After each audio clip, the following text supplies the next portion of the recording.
The use of the OPD-3 for premium IOL patients has become an integral part of what we do as a practice. It is not uncommon for patients to be referred into our practice who have had multifocal lenses or toric implants done by other surgeons and who have done wonderful surgical results, really wonderful surgical outcomes. And for one reason or another, they're not altogether pleased.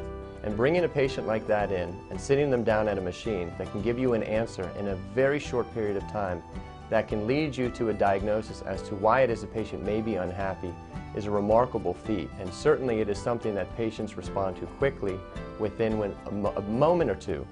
Sitting in your exam lane, looking at a slip of paper or on your electronic medical records that tells you a few things with regard to the location of the implant or residual refractive error that oftentimes goes unnoticed with other machinery or even in a clinical exam, truly leads itself to an opportunity to achieve better patient outcomes.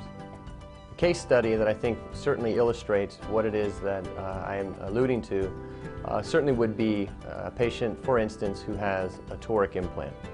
The beauty of the OPD-3 is that it gives you not only information with regard to the front of the cornea, but gives you quite a bit of information with regard to how light passes all the way to the back of the retina, even beyond the surface of the cornea, i.e. either the back of the corneal surface or even in the case of a toric lens, the actual location or orientation of the implant itself. And it's a wonderful way to illustrate what can happen when an intraocular lens of the toric variety is off axis. And more importantly, as I said, a picture can be worth 1,000 words. Illustrating that, demonstrating it to a patient, really sets them at ease when you're able to sit down and show a patient exactly what it is that has led to their less than stellar outcome. The patients and staff alike in my practice have adopted the use of the OPD very easily. The OPD-3 is really the second generation of instruments that we've had of its variety. And the upgrades are rather remarkable. It makes the patient interface much easier. Patients are much more satisfied with the experience. It's much faster, which also contributes to a much happier technical staff. We're able to move patients through with greater efficiency. The results are better.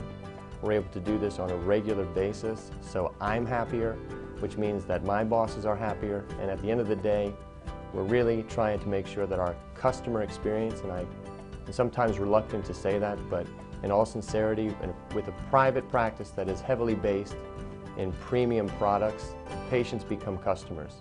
And making sure that your customers are happy is certainly the key to a happy and vital practice. The use of the OPD in better refining the exact type of implant, I think, is a critical aspect of achieving premium outcomes for patients. And that includes even monofocal lens as well as multifocal lens, certainly. But looking at an implant as it applies to a particular patient, but let's be more specifically, applies to a specific pupil size, is also very important. And what the OPD-3 does, that takes the place of multiple machines in your office, it allows you to evaluate a refraction across different pupil sizes. And that is particularly important when you're looking at aspheric implants that have relatively different powers across the lens optic.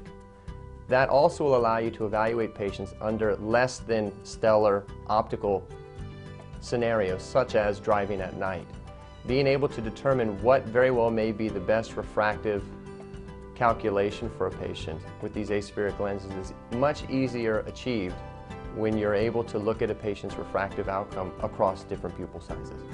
The biggest difference that occurred when we adopted the OPD-3 was efficiency.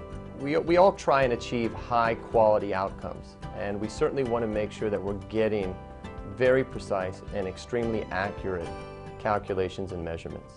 That oftentimes in a traditional practice will take an inordinate amount of time and effort, not only from your technical staff, but as you as a physician or surgeon. And what the OPD-3 was able to do was capture so much information, a wealth of information, in a matter of seconds. And when it does that, it allows for the patient experience to improve tremendously and more efficiently, not only for your practice, but once again for the patient, And as a result, you put them in a positive place moving forward, which allows you ultimately to get to a place where they're going to be happier. The importance of centration with an implant is particularly key when you are leaning towards not only aspheric implants, but certainly multifocal implants. And it is not uncommon to encounter a patient in your clinic who very well may have a significant discrepancy of line of sight, or what we sometimes will call angle kappa, but more importantly call angle alpha. And that is something that is easily measured with the OPD-3. Numbers such as 0.3 or greater of angle kappa is one way of identifying a patient just as they enter the door that may not necessarily be a very good candidate for multifocal implants.